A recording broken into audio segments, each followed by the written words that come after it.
자, 레이어에 대해서 한번 살펴볼 건데요. 레이어라는 기능은 기능이 굉장히 많이 있습니다. 그래서 초반부터 레이어의 전체 기능을 다 보고 가려면 조금 어렵고요. 간단하게 그 관리하고 쓸 수 있는 기능 정도까지만 살펴보시고 나머지는 포토샵 뒤쪽에서 살펴보시는 게 배우시기에 조금 더 편하고요. 그래서 지금 당장 꼭 써야 되는 레이어 기능만 한번 살펴보도록 하겠습니다. 자, 일단은 레이어라는 게 뭔지부터 한번 볼 건데요. 자, 제가 한번 해볼게요. 자, 일단 새 창을 하나 만들어 볼게요. 800에 800이고 72 RGB에 흰색으로 하나 열었습니다. 자, 우리가 이제 흔히 사용하는 레이어는 투명한 유리판이라고 생각을 하시면 돼요. 투명한 유리판에다가 제가 원하는 형태, 그림이나 글자를 적어서 그거를 겹쳐서 사용을 하는 형태를 우리가 레이어라고 합니다. 자, 레이어라는 거는 요런 형태라고 보시면 되죠. 제가 제 손바닥 위에다가 투명한 유리판을 하나 올려요. 자, 한번 해보도록 할게요. 손바닥이 있습니다. 자, 손바닥이 있고요. 자, 손바닥이 있어서 자, 받치고 있죠. 자, 그리고 그 위에다가 투명한 유리판을 하나 열어줍니다. 자, 투명한 유리판이라는 거는 포토샵에서 이렇게 바둑판 형태로 표현이 되죠. 자, 투명한 유리판에다가 빨간색 하트를 하나 그려봅니다. 자, 빨간색 하트를 하나 그리니까 이렇게 이미지가 올라가죠. 그럼 어떻게 되죠?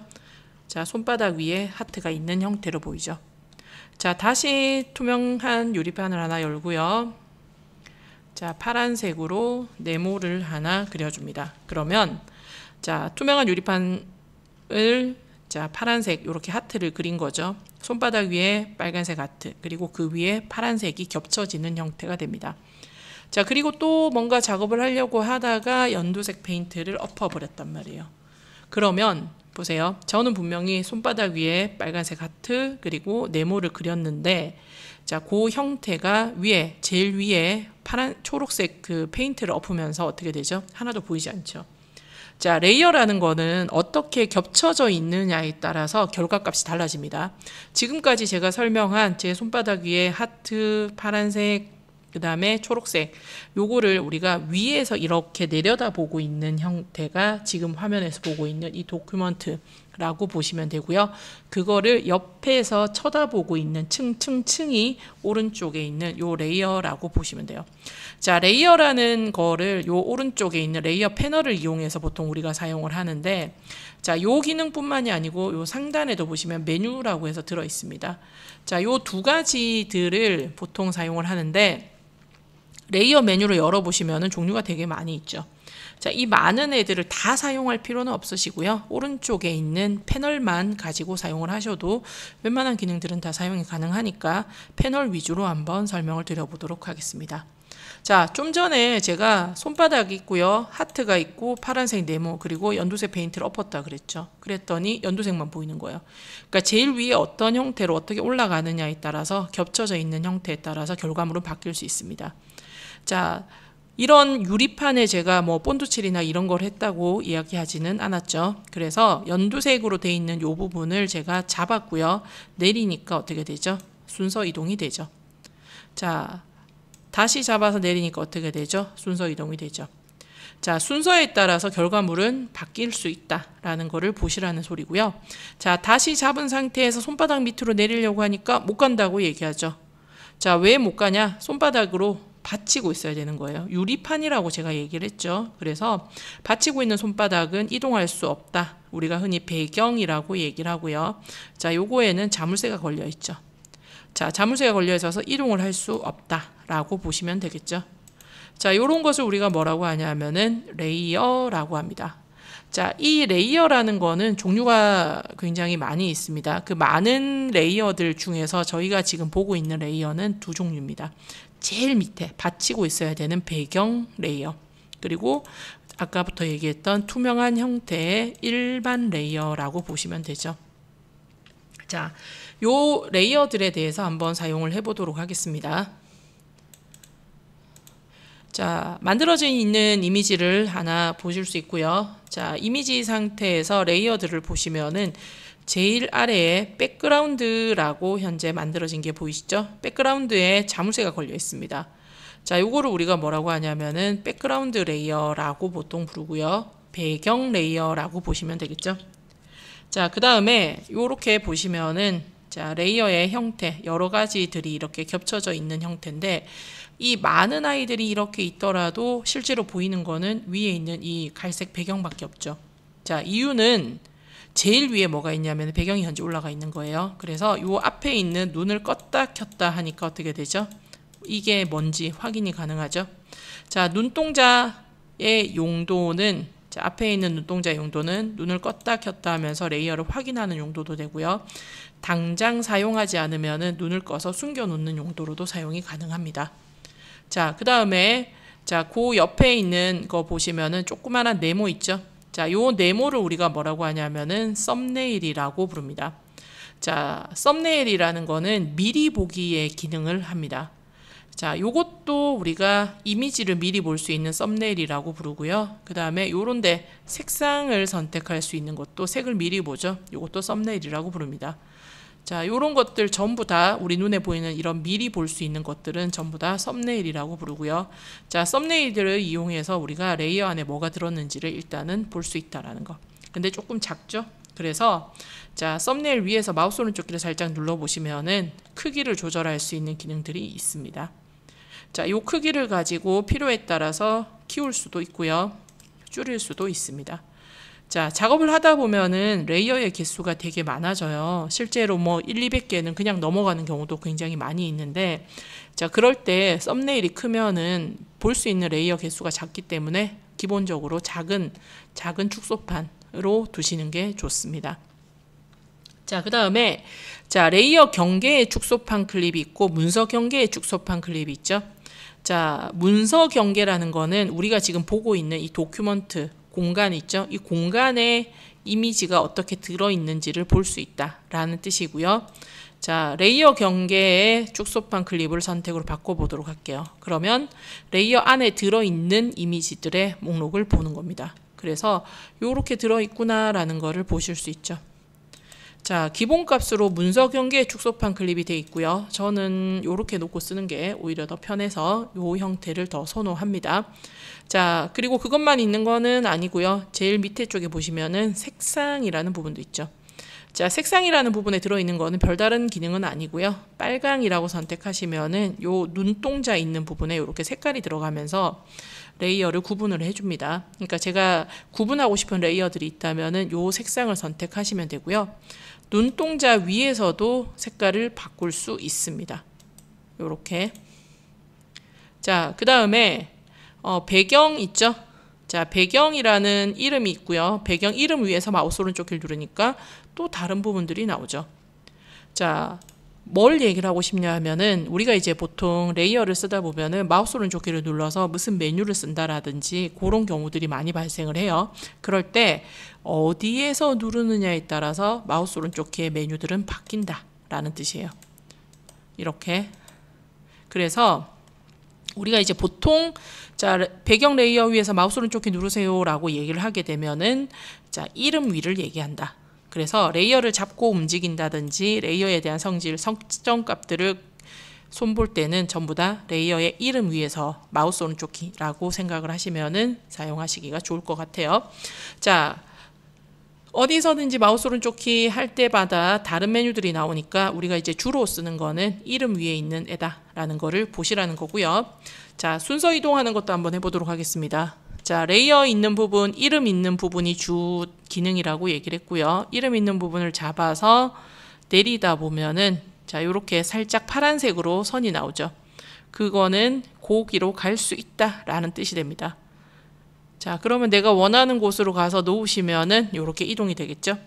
자, 근데 더 내려가려고 하니까 못 간다고 하죠. 자, 여기는 더 이상 내려갈 수 없는 곳이다 라는 뜻입니다. 자, 왜 그러냐면은 백그라운드라는 레이어는 제일 아래에 존재하고요. 위치를 이동할 수 없다. 기본적으로 우리가 새 창을 열게 되면은 생성되는 레이어가 이 배경 레이어, 백그라운드 레이어라고 보시면 돼요.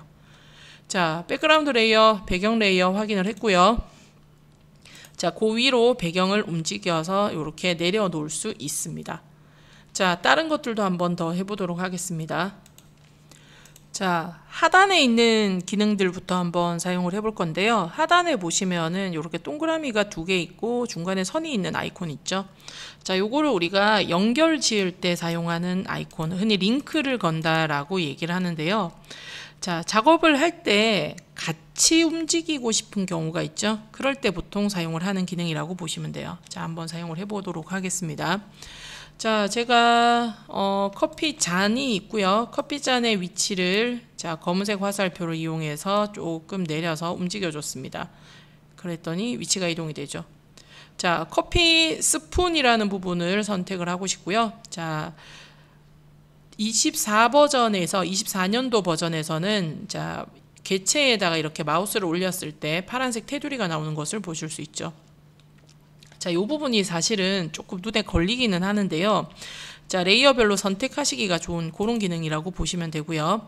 자, 커피 스푼 레이어 확인을 했고 눈을 껐다 켜서 확인이 됩니다. 그리고 자, 커피잔 위로 올리는데 밑으로 내려가죠. 자, 왜 그런가 했더니 레이어의 순서가 자, 커피 스푼이 커피잔의 밑에 들어있는 것을 보실 수 있습니다. 그래서 커피 스푼을 잡아서 위쪽으로 이렇게 이동하시면은 자, 위치가 이동이 되는 것을 보실 수 있죠. 자, 요렇게 위치를 잡은 상태에서요. 제가 커피 잔을 조금 더 올리고 싶어요. 그래서 커피 잔을 잡아서 위로 올렸습니다. 그랬더니 커피 스푼만 따로 있죠. 자, 커피 스푼을 다시 올렸고요. 올리고 보니까 다시 내리고 싶어요. 그러면 또 잡아서 내리고 또 잡아서 내리고 얘네들이 같이 움직이면 되는데 계속 따로 움직인단 말이에요. 그럴 때 자, 한 번에 움직일 수 있는 기능으로 자, 링크라는 기능 사용을 할 수 있는데요. 자, 링크 쓰기 전에 단축키로 먼저 한번 해보도록 하겠습니다. 자, 커피 잔과 커피 잔 레이어 선택을 했죠. 그 다음에 커피 스푼은 같이 움직이고 싶어요. 그러면 자, 우리가 파일을 2개 이상 선택할 때 사용하는 단축키라고 얘기를 했는데요. 자, 떨어져 있는 부분을 선택할 때는 컨트롤 키를 누르고 선택하시면 된다고 했죠. 자, 연결되어 있는 부분을 선택할 때는 Shift 키를 누르고 선택하면 된다고 했죠. 그래서 자, 2개를 선택을 하고 싶을 때는 컨트롤 키를 누르고 커피 잔과 커피 스푼 둘 다 선택이 가능하다라는 거. 자, 2개의 레이어를 동시에 선택을 하고 화면에서 움직이시면은 같이 이렇게 이동이 가능합니다. 자, 그러면 원하는 위치에 이렇게 이동을 했죠. 자, 그리고 다시 다른 작업을 해볼 수 있겠죠. 제가 원하는 형태로 커피 콩이나 이런 것들의 배치를 움직여 줄 거죠. 하나씩. 자, 요렇게 자, 위치를 잡아서 자, 제가 원하는 형태로 움직일 겁니다. 자, 움직인 상태에서 위치가 왼쪽으로 조금 더 갔으면 좋겠어요. 그러면 다시 Shift 키 눌러서 전부 다 잡고 움직이는 거예요. 자, 근데 매번 이렇게 잡았다가 풀었다가 잡았다가 풀었다가 하는 게 귀찮다. 자, 그럴 때는 동시에 움직였으면 좋겠다 하는 애들을 다 같이 잡으시고요. 하단에 보시면은 요 링크 모양 있죠? 연결을 짓는다라고 보시면 돼요. 자, 요 연결 아이콘을 클릭을 하시면은 요렇게 뒤쪽에 아이콘이 붙는 것을 보실 수 있습니다. 자, 요거를 우리가 연결했다, 링크를 걸었다라고 얘기를 하고요. 이 링크를 건 후에는 한 개의 레이어만 선택하고도 같이 움직일 수 있다라는 거를 보실 수 있죠. 자, 요거를 우리가 연결했다라고 보시면 돼요. 자, 링크를 쓰실 때는 보통 2개 이상의 레이어만 선택이 되면은 가능하고요. 풀 때는 하나씩 선택해서 푸실 수도 있고 또는 전체를 잡은 상태에서 한 번에 푸실 수도 있습니다. 그러면 자, 얘네들은 링크가 한 번에 더 풀리는 것을 보실 수 있죠. 자, 그리고 그 옆에 보시면은 fx, 그 다음에 네모, 그 다음에 동그라미 이렇게 3종류 있죠. 자, 요 3개는 뒤쪽에서 살펴보도록 하겠습니다. 지금은 기능이 조금 복잡하니까요. 간단한 것들만 먼저 보는 겁니다. 자, 그리고 자, 뒤쪽에 보시면은 자, 제일 뒤에 보면은 쓰레기통 모양 있죠. 자, 쓰레기통 모양은 지울 때 사용을 하는 기능입니다. 그래서 제가 원하는 이미지, 레이어가 들어있는 곳을 이렇게 선택을 하시고요. 자, 그 레이어를 쓰레기통을 끌고 가시면은 삭제하시겠습니까? 라고 물어보죠. 자, 삭제하실 때는 끌고 가서 놓는 방법이 있고요. 또는 선택한 상태에서 쓰레기통을 클릭하시면 삭제할 수 있습니다. 포토샵에서는 이렇게 다시 표시 안함이라는 문구가 뜬다면은 주의해서 보실 필요는 없다. 그래서 예 하시면 삭제가 되죠. 한 번에 여러 개를 지우고 싶으면은 여러 개의 레이어를 컨트롤 키와 시프트 키를 이용해서 선택하시고요. 쓰레기통에 끌고 가시면은 삭제 처리가 됩니다. 자, 요렇게 삭제할 수 있는 기능이 있습니다. 자, 그리고 그 앞에 보시면은 네모안에 플러스 아이콘 있죠? 요거는 새로운 레이어를 추가할 때 사용하는 기능입니다. 자, 새로운 레이어는 자, 선택된 레이어의 위에 추가되죠? 또는 선택된 레이어가 없을 때는 제일 위쪽에 삽입이 되는 형태라고 보시면 돼요. 자, 투명한 레이어이기 때문에 우리가 흔히 이런 레이어를 일반 레이어라고 부르고요. 아무것도 없는 상태에서 삽입되기 때문에 화면에 있는 이미지에 영향을 주지는 않습니다. 자, 얘는 기능이 두 가지가 있어요. 그냥 클릭하시면은 투명한 일반 레이어를 삽입을 하고요. 여기에다가 우리가 필요한 레이어를 끌어다가 놓으시면은 복사 처리도 가능합니다. 자, 요렇게 사용이 가능한 게 자, 요 네모의 플러스 기능이라고 보시면 되고요. 자, 그 다음에 요런 기능도 있죠. 폴더 기능이 있습니다. 자, 폴더 기능 같은 경우는 같은 성질의 또는 같이 움직여야 되고 내가 필요하면 효과도 같이 줄 수 있는 그런 기능들이 있다, 레이어들이 있다면은 폴더를 통해서 묶어 놓을 수 있는데요. 자, 윈도우의 폴더 같은 개념이라고 보시면 돼요. 자, 선택된 레이어의 위에 보통 삽입을 해주고요. 자, 삽입하는 방법이 두 가지가 있는데 빈 상태, 그러니까 우리가 비어있는 상태에서 삽입하고자 할 때는 폴더를 클릭하시면 이렇게 삽입이 됩니다. 그러면 내가 원하는 애들을 잡아서 폴더 안으로 이렇게 넣을 수 있죠. 자, 들어간 레이어들은 살짝 안쪽으로 이렇게 삽입되는 것을 보실 수 있고 화살표를 누르시면 닫히죠. 자, 만약에 얘들을 한 번에 폴더에다 넣고 싶다 그러면 원하는 애들을 선택을 하시고요. 폴더로 끌고 가시면은 삽입된 폴더가 추가가 됩니다. 자, 삽입된 폴더를 확인하시면은 그룹 1이라는 이름으로 들어가죠. 자, 이름을 변경하고 싶으실 때는 이름 있는 부분을 빨리 더블 클릭하시면은 자, 요렇게 변경이 가능합니다. 자, 레이어도 같이 변경이 가능해요. 자, 더블 클릭하시면은 가능하죠. 자, 삽입된 레이어들, 배치 형태들 제가 원하는 형태대로 만들어서 이렇게 이동이 가능하고요. 자, 최종 정리를 한번 해보도록 하겠습니다. 이렇게 위치를 잡을 수 있겠죠. 자, 이동하고자 할 때 잡아서 움직일 수 있고 두 개를 동시에 이동할 때도 컨트롤 키, 시프트 키 가능하다라는 거. 자, 하단에 있는 기능들 중에서 세 가지는 뒤에서 보겠다라고 얘기를 했습니다. 자, 그 다음에 상단 쪽에 보시면은 자, 요런 기능들이 더 많이 들어있는데요. 자, 요 종류라고 되어 있는 부분은 뭐냐 하면은 레이어를 종류별로 정렬해서 보여주는 그런 기능이라고 보시면 돼요. 그래서 이미지 일반 레이어로 만들어진 애들만 보여줘라고 하면은 걔네들만 열어주는 거예요. 한 번 더 클릭하시면 풀려요. 자, T자 글자로 되어 있는 문자 레이어만 열어줘라는 뜻입니다. 그러면 문자 레이어만 보였다가 풀리죠. 자, 밑에 있는 레이어들이 좀 복잡하게 되어 있을 때 찾기 쉽게끔 해주는 그런 기능이라고 보시면 돼요. 그래서 자, 요런 레이어들이 종류들이 있다라는 거 확인을 하시면 되겠죠. 자, 하단에 보시면은 요런 표준이라는 기능 있죠. 자, 요것도 뒤쪽에서 함께 보도록 하겠습니다. 그래서 자, 레이어의 FX 효과와 레이어 마스크, 그리고 보정 레이어, 그리고 겹쳐지는 형태, 블렌딩 모드. 자, 요 네 가지는 레이어 고급 기능 뒤쪽에서 살펴보도록 하겠습니다. 자, 그러면 오른쪽에 보시면은 불투명도라고 돼 있고 7이라고 돼 있는 부분 보이시죠? 자, 요 기능들이 뭐냐라는 건데 불투명도 같은 경우는 우리가 레이어 자체에다가 투명도를 지시할 때 사용을 하는 기능입니다. 근데 단순하게 투명도 부분만 지정을 한다기보다는 하단에 있는 아직 배우진 않았지만 이런 효과 같은 것들이 들어있을 때 자, 원하는 효과 같은 것들이 이렇게 들어있는 경우가 있죠. 그럴 때 효과랑 면에 있는 정보를 전부 다 투명하게 할 때 사용을 하는 기능이 이 불투명도 기능이라고 보시면 돼요. 그래서 효과, 그림자 효과가 들어있지만 상관없이 어찌됐든 간에 안 보인다는 거.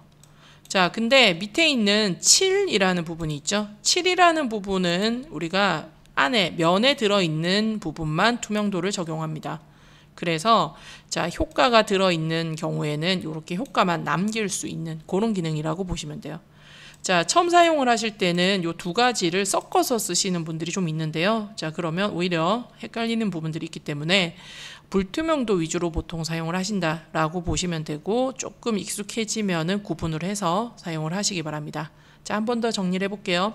자, 불투명도 부분은 면과 효과를 전부 다 투명하게 할 때 사용을 합니다. 자, 7 부분은 면만 투명하게 할 때 사용하는 기능이라고 보시면 되겠죠. 자, 그 다음에 자, 밑에 보시면은 잠그기라는 기능 있죠. 자, 잠그기라는 기능은 뭐냐? 우리가 이제 흔히 원하는 레이어에 투명 영역을 잠근다 라는 뜻이에요. 그리고 붓터치를 못하게끔 하겠다. 자, 이동을 못하게끔 하겠다. 자, 아트보드를 잠그겠다. 다 필요 없어. 전체를 잠그겠다. 자, 락을 건다라고 보시면 되고요. 기능을 잠글 때 사용을 하는데, 이제 보통 우리가 많이 사용을 하는 기능이 요겁니다. 투명 영역을 잠그는 기능, 그리고 다 필요 없어. 전체를 잠그는 기능. 그래서 투명 영역을 잠그는 기능은 뒤쪽에서도 한 번 더 사용을 해볼 거고요. 살짝만 한번 보여드리도록 하겠습니다. 자, 투명 영역이 열려 있는 상태죠. 자, 아무런 잠금이 없을 때는 내가 원하는 부분을 이렇게 칠할 수 있어요. 그런데 자, 투명 영역을 잠근 상태에서는 보이시죠? 자, 커피라는 글자에만 있는데 밖에다가 아무리 칠을 해도 칠해지지 않고요. 글자 부분에만 색깔이 들어가죠. 요게 투명 영역을 잠그는 기능인데 되게 유용하게 사용이 됩니다. 실제로. 그래서 아, 요런 기능이 있구나라는 거를 보시면 되고, 자, 붓터치도 한 번만 보여드릴게요. 자, 붓 못 쓴다 라고 나오는 거 보이시죠? 마우스 포인터에. 그 다음에 이동이 안 된다 라고 돼 있죠. 이동 안 움직입니다. 자, 아트보드 부분도 있고요. 다 필요 없어. 그냥 잠근다. 자, 락 기능 자체가 그렇게 많이 사용되는 기능은 아니고요. 투명 영역을 잠그는 기능하고 이 자물쇠 기능 한 번 더 체크를 하셨으면 좋겠습니다. 자, 이런 것들을 우리가 레이어라고 하고요. 레이어는 쓰는 거에 따라서 기능이 굉장히 많이 있습니다. 그래서 뒤쪽에서 다시 차근차근 더 살펴보도록 하겠습니다. 자, 여기까지 레이어의 기초 기능